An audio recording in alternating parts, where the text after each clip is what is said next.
Parashá Mishpatim, leis e ordenanças da parte do Eterno, são muitas, sobre quais discorrer, não há tempo que seja suficiente em se tratando de Torá para desenvolvimento, crescimento e aprendizado sobre leis do Eterno. Este é o título, Juízos, leis que o Eterno nos dá e sobre o que estaremos discorrendo nessa manhã. Então eu vou selecionar algumas das partes do que eu preparei, uma parte para amanhã, outra parte para tarde, para a gente aproveitar aí amanhã com o aprendizado da palavra. Bom,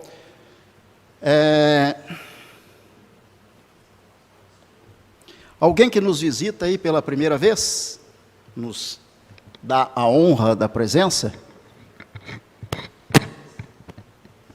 Não? Mas são todos bem-vindos da mesma forma. Primeira, segunda, terceira, ou a primeira de muitas. Muito bem.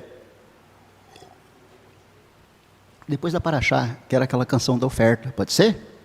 Então, fica esperto. Muito bem, saudação aí aos amigos internautas também que estão conosco nesta manhã. Saudando aqui alguns deles, né? Keinan Ben Israel, Elden Clay, Janaína Falcão, gente nova aparecendo, né? Suzy, Bruno Alessandro, o Bruno já é nosso, né? Família Janaína Falcão, Andréia Ruth, Juarez Bittencourt, Emily Santos, Rívica Virgínia, e aí, agora? Rívica Virgínia, nem do Rio, nem de São Paulo, né? Muito bem, Rívica Virgínia, obrigado. Vitor Freire, Janaína Falcão, já li. Janaína Falcão, às vezes a pessoa comenta bastante, o nome aparece na sequência, tá? Alessandra, Gabriel, Pucosec, Juarez, tem uns que gostam de comentar mais. Marcelo Russi, Radassa, Amanda, Sirlene Gomes, Sirlene 99, o que vocês acham? Será que dirige Uber? Talvez, né? Parece, né? O pessoal é criativo, rapaz.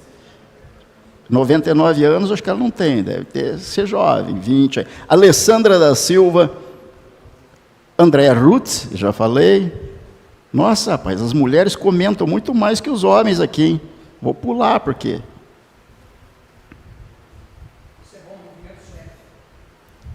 A Rívica Virgínia, eu tenho que acertar essas coisas, Jacob, definitivamente. De onde que é a Rívica Virgínia?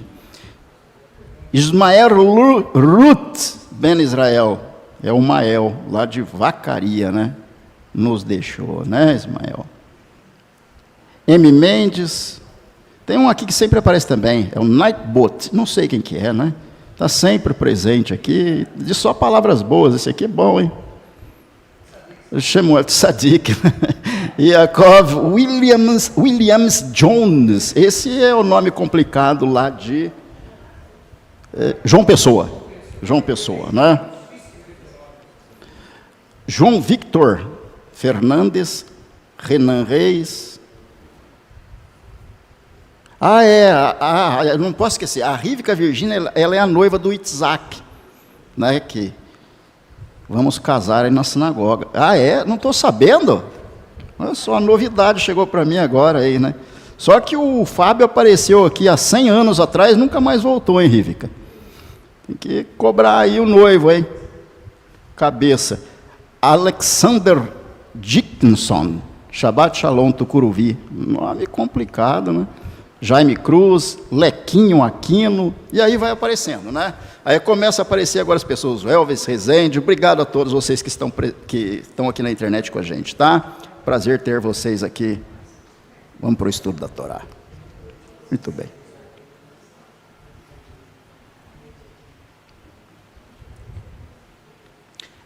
Essa porção ela é muito rica. À tarde, se o Eterno nos permitir, quero falar um pouco mais sobre legislação, considerando,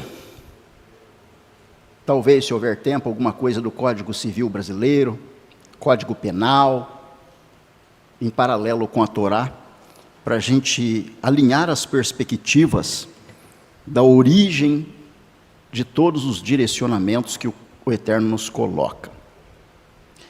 E aquilo que permanece inalterado como pétrea da parte do Eterno. Curioso é que as tábuas do mandamento foram escritas em pedra. E quando uma lei, ela não é submetida à alteração, a lei tem o nome de pedra. Por que vocês acham? Vocês acham que isso é coincidência?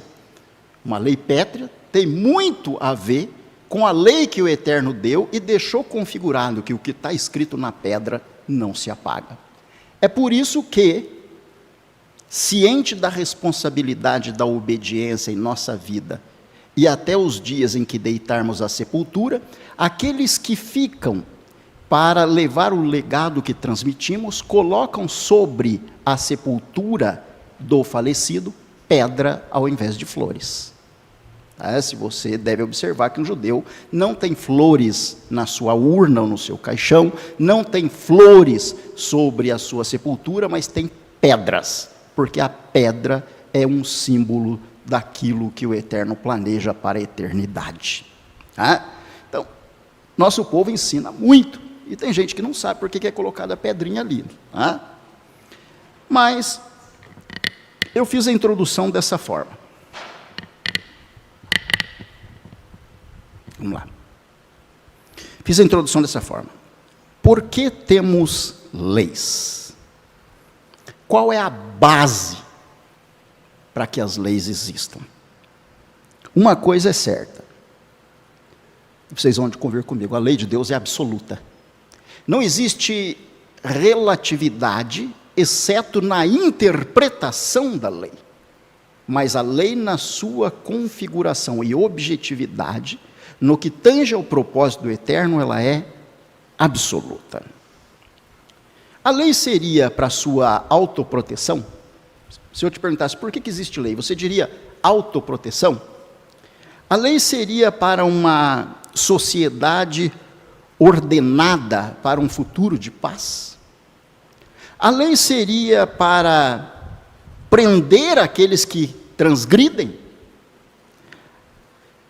A razão da lei, pelo menos é a minha interpretação, nem sempre ela vai ser usada como base da moral. Nem sempre. Como assim, Moriá? A lei não vai ser usada como base da moral? Deixa eu explicar para vocês. Existem diferentes sociedades. E existem diferentes tipos de moralidade.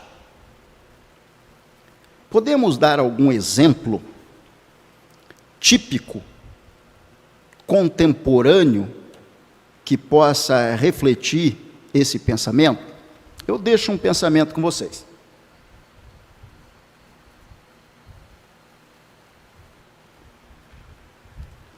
Em alguns países, uma pessoa que rouba tem a mão cortada. Dentro do conceito daqueles que formularam estas leis, o legislativo, chamemos assim, dessa cultura, e a atribuição da pena definida por um magistrado ou um juiz. Vocês acreditam que eles estão sendo desonestos com o que é necessário para corrigir o erro, ou eles acreditam que estão sendo éticos e trabalhando dentro da moral? O que vocês acham? Vamos participar, gente? Senão eu vou até 3 da tarde. Hoje eu não vou parar para o almoço. Eu vou facilitar a pergunta. Eu não sei se o meu linguajar ele é muito. Vamos lá. Tem país que o cidadão rouba e o cara vai lá e corta a mão dele com facão. E o juiz fala, corta a mão. Corta. Na ideia do juiz e daqueles que estão lá, eles estão fazendo certo ou errado? Certo. Muito bem. Eu tenho que facilitar a pergunta, entendi. Muito bem. E aqui no Brasil, quem vocês já viram ter a mão cortada como partindo da ordem de um juiz? Será que o juiz entende pela legislação vigente que é certo cortar a mão do ladrão? Não, mas em ambos os casos não entendem estas sociedades diferentes que é um ato de moralidade? Então, Isso nos mostra que nem sempre a racionalidade, ou o que é entendido como razão, é aplicado como base para se construir um comportamento adequado. Isso a gente vai tratar também à tarde. Não perca. Claro, eu vou poder contar com algum magistrado ou com algum bacharel para discutir junto comigo? Então, não percam. Teremos um bacharel e advogado confirmado. Porque uma coisa é ser bacharel, outra é ser bacharel que passou na OAB. Bacharel tem bastante, mas que passa na ordem dos advogados do Brasil são poucos. E nós temos uma pessoa aqui, que o Eterno permitiu que esteja conosco aí, de um elevado nível, grau de conhecimento dentro das linhas que defende no direito, e estarei sendo um humilde servo para assessorá-lo nas discussões da tarde às 3h. Não perca, estaremos abertos a perguntas. Uma palestra eu pretendo fazer diferente. Muito embora eu já tenha desenhado desde ontem algo diferente para falar, eu vou ver se eu consigo embutir, mas hoje, aparentemente, as coisas mudaram de novo, retrocederam, e eu acho que a gente vai conseguir fazer uma palestra diferente, falando sobre direito na Torá, direito brasileiro, né, o Código Civil brasileiro, o Código Penal, enfim. Então vai ser muito interessante. Voltando aqui.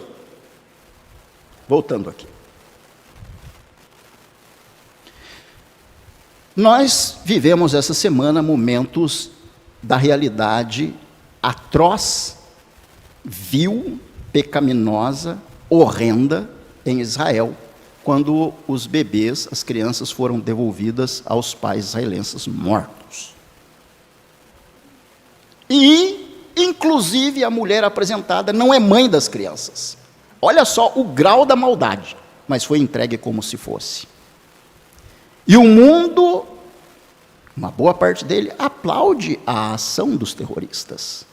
Pessoas nécias, que não sabem discernir a mão direita da mão esquerda, nada ou rasamente conhecem sobre judaísmo ou o povo judeu, e emitem parecer com base no testemunho de outros incautos e indoutos da mesma forma.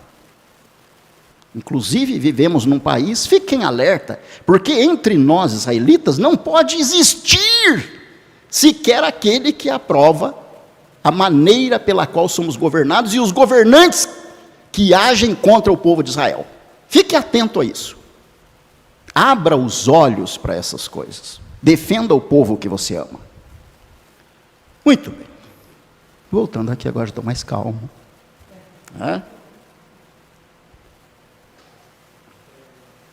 Nós vivemos tempos de profecias, irmãos. 2 importantes líderes militares de Israel, importantes, do alto escalão, entregaram sua carta de demissão. Crendo eles, e talvez sentindo o peso sobre os ombros, que foram, a critério deles, ineficientes no resgate dos nossos irmãos judeus que estavam em cativeiro, que ainda estão, e os que estão mortos. 2, do alto escalão. Nós temos, do outro lado, o governo dos Estados Unidos da América, muitas vezes representado por um presidente que traz um bastão de beisebol na sua mão. Ainda temos Ariel Sharon como primeiro-ministro. É isso? Ou Netanyahu? Vamos ver se vocês estão a par da modernidade.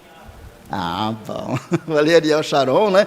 Muita gente, é mesmo, né? Então, o Netanyahu está lá. Por quanto tempo? Não sei. O cerco está apertando.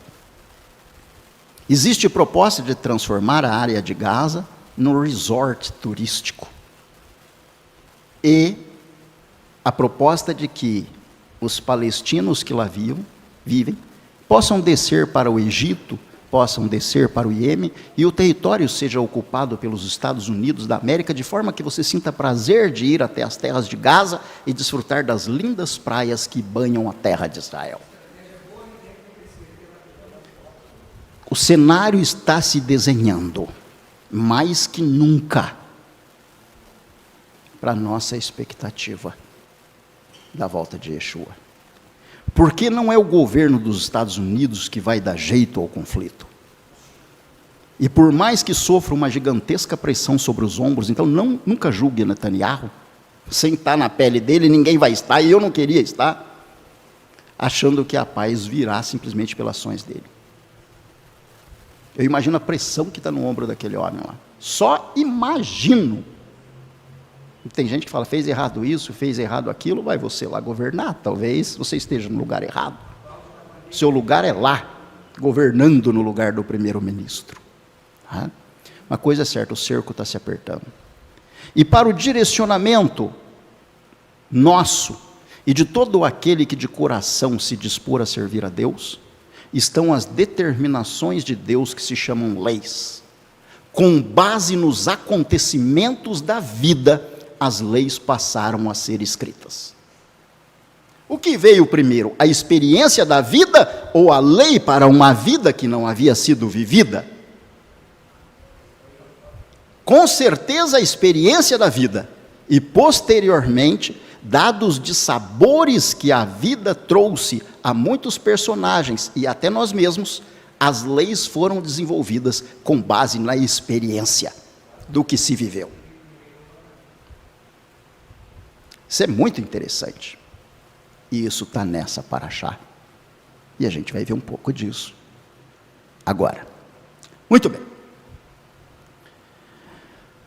Eu vou falar de uma forma bem sucinta, porque à tarde a gente comenta um pouco mais dentro do esboço, do escopo proposto, né, do rascunho proposto.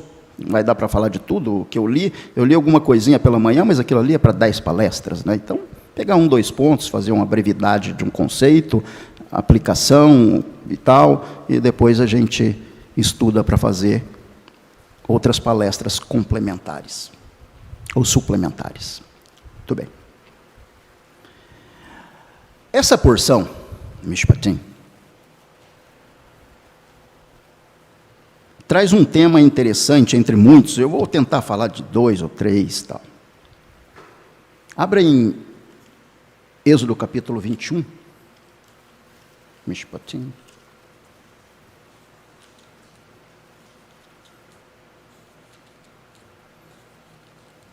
O microfone está aí, Menache, por gentileza, eu pedi para você ligar aquela caixinha, o microfone eu deixei aí embaixo, para que um voluntário, pode ser uma pessoa só, possa ir lendo para nós. Tá?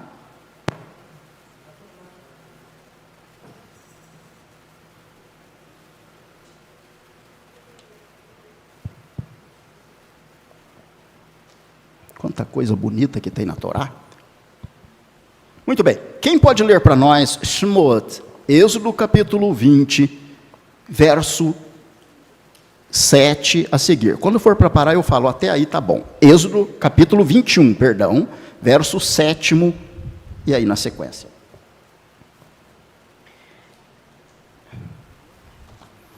É 21? Êxodo capítulo 21, verso 7, na sequência. Dá andamento. É aquela Bíblia miraculosa, daquele linguajar, eu vou pedir para pegar uma Torá. Se for aquela da Arca de Noé, eu vou pedir para outra.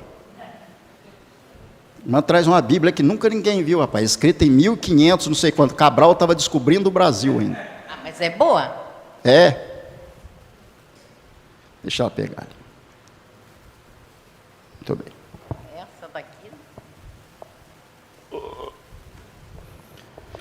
Gente, não deixa ela ler, deixa ela ler. Aí eu vou fazer perguntas para vocês, para as mulheres em especial. Hoje, conversando com uma mulher, eu disse o seguinte, com 2, aliás.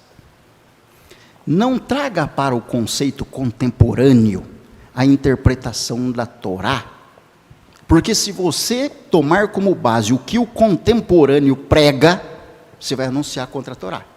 Dica, e vou explicar por quê. Para estudar a Torá, você tem que ter desenvolver uma visão de intensidade, que seja capaz de penetrar na história, voltar no tempo e na profundidade do conceito,